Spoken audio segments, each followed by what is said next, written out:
Bismillahirrahmanirrahim. Assalamualaikum warahmatullahi wabarakatuh. Alhamdulillahi rabbil alamin. Wassalatu wassalamu ala asyrafil anbiya'i wal mursalin nabiyyina Muhammadin wa ala alihi wa sahbihi wa man tabi'ahum bi ihsanin ila yaumiddin. Amma ba'du. Sahabat yang insyaallah dimuliakan Allah Subhanahu wa taala. Alhamdulillah berjumpa kembali dalam kajian serial akidah. Kita masuk di pertemuan yang ketujuh. Alhamdulillah, insya Allah kita akan bersama-sama menyimak pembahasan dari buku Dinul Islam, buku serial akidah ini tentang tauhid. Ya, di pertemuan yang ketujuh ini kita akan membahas tentang tauhid atau tauhidullah. Baik, di sini ada banyak poin. Insya Allah saya akan menyampaikan mungkin satu atau dua poin dari pembahasan ini karena cukup banyak per poin-poinnya. Jadi kita akan pecah menjadi beberapa pertemuan supaya lebih efektif dan tidak membosankan.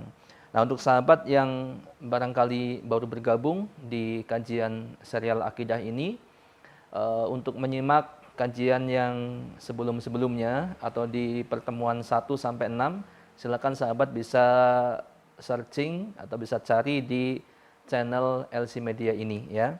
Insya Allah semuanya sudah terupload oleh admin kita ya.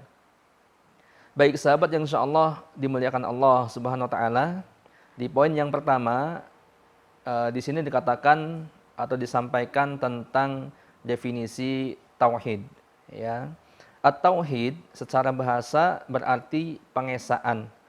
Sedangkan secara istilah tauhid adalah mengesahkan Allah Subhanahu wa taala dalam rububiyah, nama-nama dan sifat-sifatnya serta dalam peribadatan kepadanya. Nah, jadi kalau kita mau ure ya, tauhid itu asal katanya atau berasal dari kata wahada yuwahidu tauhidan, yang artinya tunggal ya, atau satu.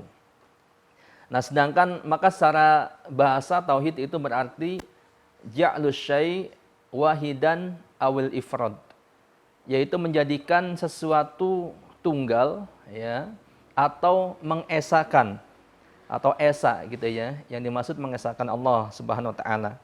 Nah, adapun secara istilah tauhid adalah ifradullahi ta'ala bima yakhtasu bihi minar rububiyyati wal uluhiyati wal asma wa sifat, yakni mengesahkan Allah Subhanahu wa taala dalam hal-hal yang menjadi kekhususan bagi Allah Subhanahu wa taala. Dari apa? Dari rububiyahnya, kemudian uluhiyahnya, serta nama-nama dan sifat-sifat Allah Subhanahu wa taala. Ya. Atau dengan kata lain, di buku ini dikatakan tauhid adalah iman kepada Allah Subhanahu wa taala tanpa diiringi oleh kesyirikan. Ya. Jadi beriman kepada Allah Subhanahu wa taala tanpa dicampuri atau diiringi dengan kesyirikan. Jadi benar-benar dari semua poin-poin tauhid yang disebutkan tadi semuanya murni untuk mengesahkan Allah Subhanahu wa taala, baik dalam rububiyahnya, uluhiyahnya, nama-nama dan sifat-sifatnya tanpa sedikit pun disisipi atau diiringi dengan kesyirikan. Nah, sahabat yang insyaallah dimuliakan Allah Subhanahu wa taala.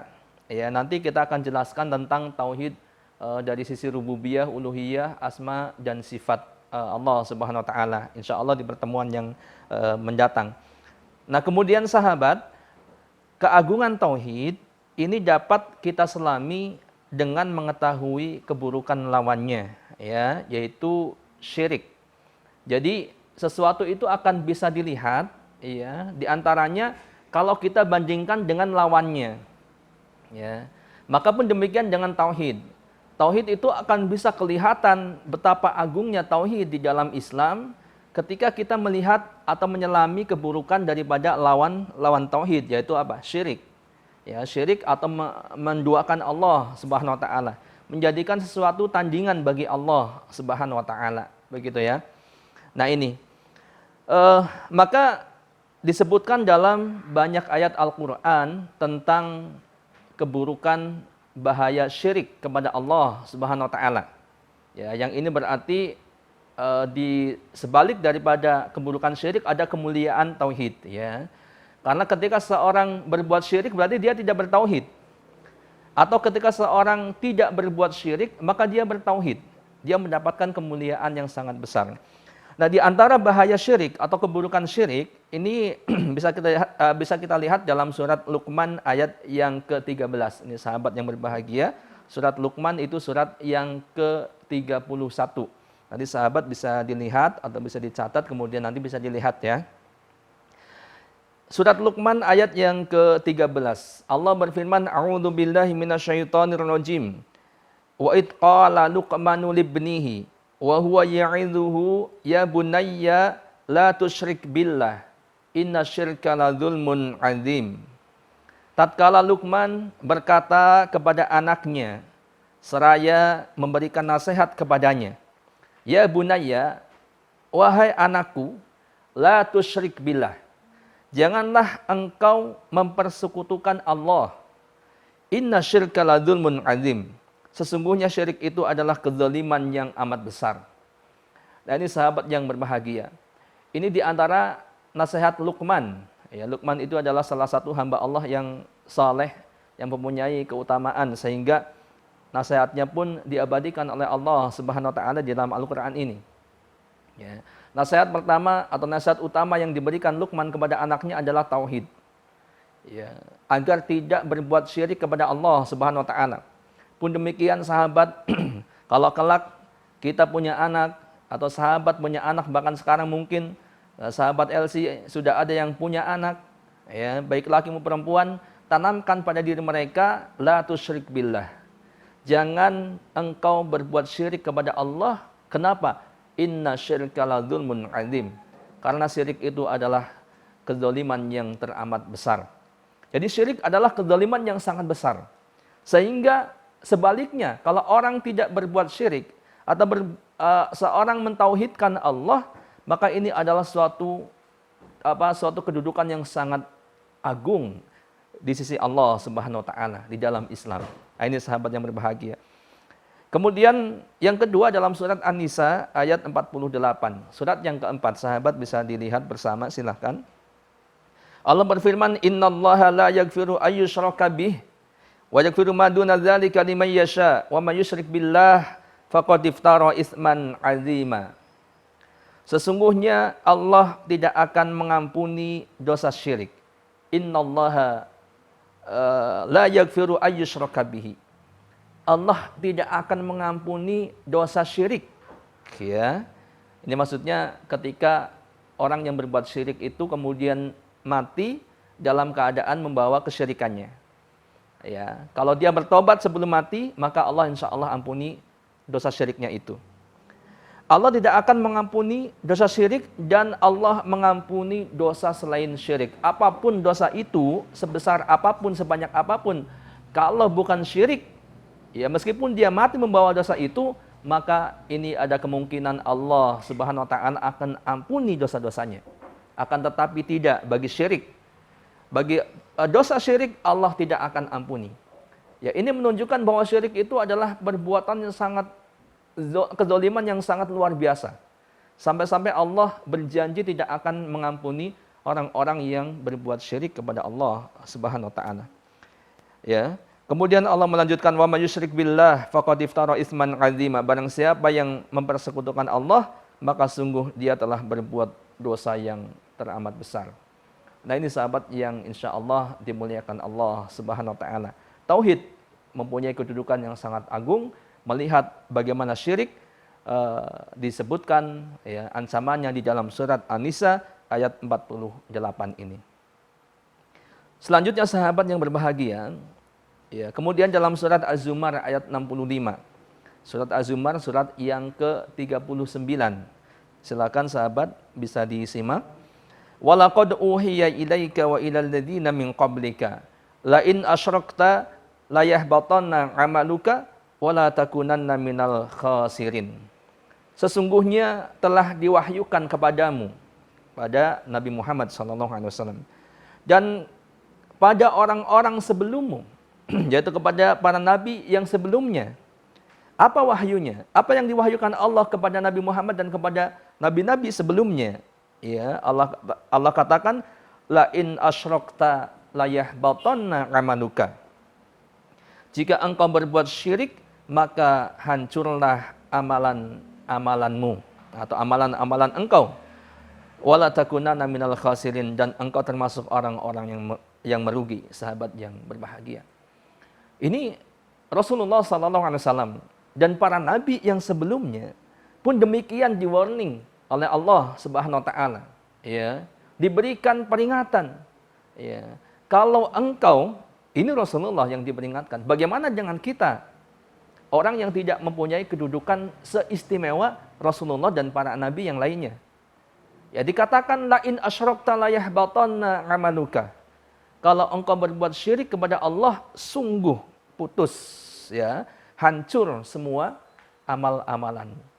Ya. Maka ini nyambung dengan peringatan yang tadi di awal disampaikan, termasuk surat An-Nisa ayat yang ke-48.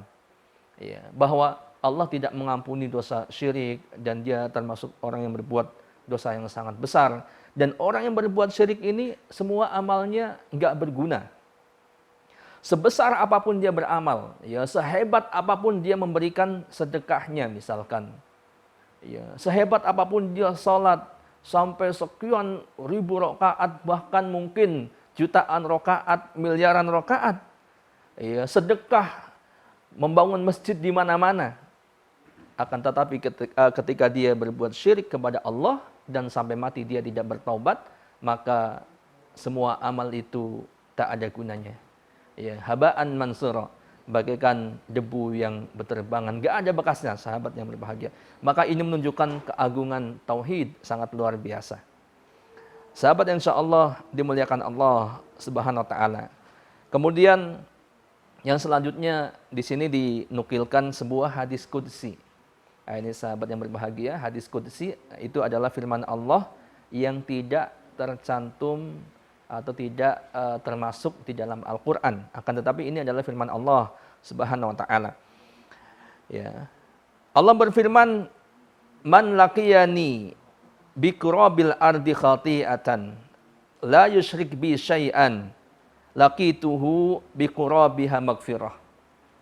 Barang siapa yang mendatangiku, kata Allah, mendatangiku, ya, dengan membawa dosa sepenuh bumi. Ya, sahabat bisa bayangkan, bumi yang sebesar ini, ya, ada seorang yang datang kepada Allah dengan membawa dosa yang sepenuh bumi. Ya. La yusyrik bi syai'an. Kemudian dia tidak menyekutukanku dengan suatu apapun. Dia tidak berbuat syirik sedikit pun. Ya, artinya dia ini orang yang bertauhid kepada Allah Subhanahu wa taala. Dia datang kepada Allah dengan dosa-dosa yang sangat banyak, sepenuh bumi, ya. Maka Allah katakan laqituhu bi qurabiha maghfirah. Maka Allah datang kepadanya, bukan Allah menunggu, Allah datang kepadanya dengan ampunan sepenuh bumi pula, lunas semuanya. Ya, ini jadi jawaban di surat An-Nisa ayat yang 48 tadi. Ya, kalau dia berbuat syirik, Allah tidak akan ampuni dosa-dosanya. Akan tetapi Allah mengampuni semua dosa selain syirik. Pun demikian dalam hadis qudsi ini dikatakan kalau ada orang datang kepada Allah dengan dosa sepenuh bumi, ya, dengan catatan dia tidak berbuat syirik, maka Allah akan memberikan ampunan kepadanya sebesar bumi itu pula. Sebesar itu pula. Ini sahabat yang berbahagia, menunjukkan keagungan yang sangat luar biasa daripada sifat tauhid yang ada pada diri seorang hamba. Nah, untuk itu sahabat yang insyaallah dimuliakan Allah Subhanahu wa taala, di serial akidah yang ketujuh ini kita berbicara tentang tauhid kepada Allah, artinya adalah mengesahkan Allah Subhanahu wa taala. Ya, mengesahkan Allah dalam rububiyahnya, yaitu dalam penciptaannya, ya, atau meyakini hanya Allah yang menciptakan, alam semesta ini, menciptakan segala sesuatu, memberikan rezeki, menurunkan hujan, mengatur alam semesta, memberi dan memberi rezeki yang menghidupkan dan mematikan, ya, dan seterusnya. Kemudian dalam uluhiyahnya, yaitu kita hanya beribadah kepada Allah Subhanahu wa taala. Sujud kita, ruku kita hanya untuk Allah Subhanahu wa taala. Puasa kita hanya untuk Allah, sembelihan kita hanya untuk Allah.